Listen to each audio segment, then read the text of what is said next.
When Bronnie Ware did research on people who were on their deathbed, she noticed the same few deathbed regrets. I wish I'd had the courage to live a life true to myself, not the life others expected of me.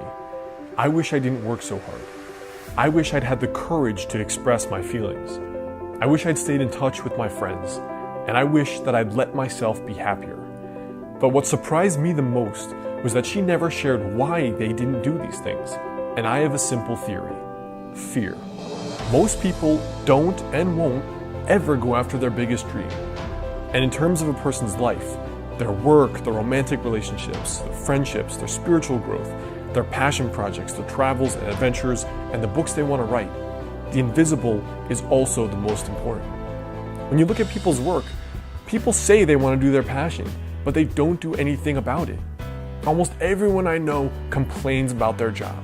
So one would think, that this would be an incredible catalyst and a reason for change. Friday, finally. Monday, God damn it. Friday, let's go. Monday, why am I here? I repeated this cycle for literally years until the pain was bad enough that I started building what I wanted to create in my own life. Why don't other people do this though? What I heard most often was simple. What if I can't hack it and I have to go back to a job? Or what if I fail and my friends and my family think I'm a loser? What if I don't make enough and I can't quit my job? Then I have to keep doing this forever. Every damn thing reeked of fear.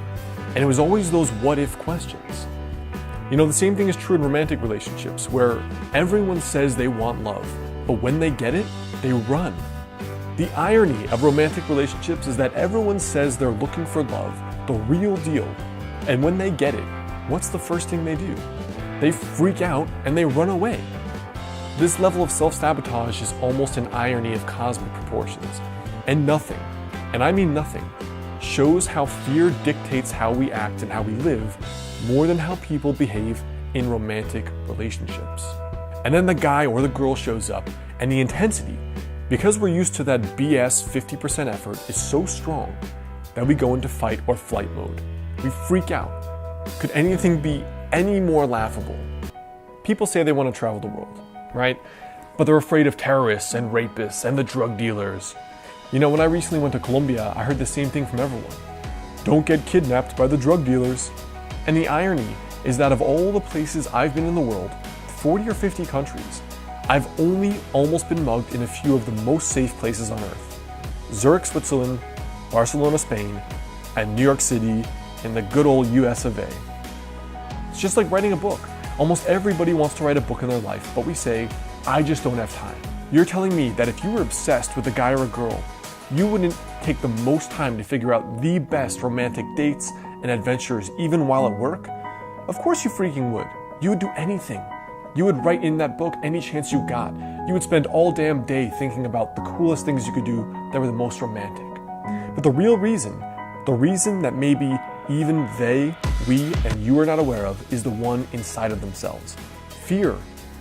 Because it's easier not to ship that book and risk the failure of selling no books or the failure of getting criticism than it is to write the damn book and ship.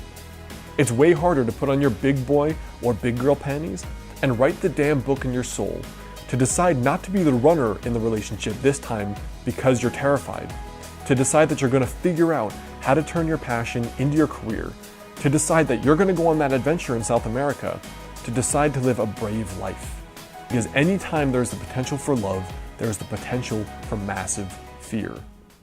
The decision to be brave and write 100 words in your book is the decision that leads to you being a full-time published author in 5 years.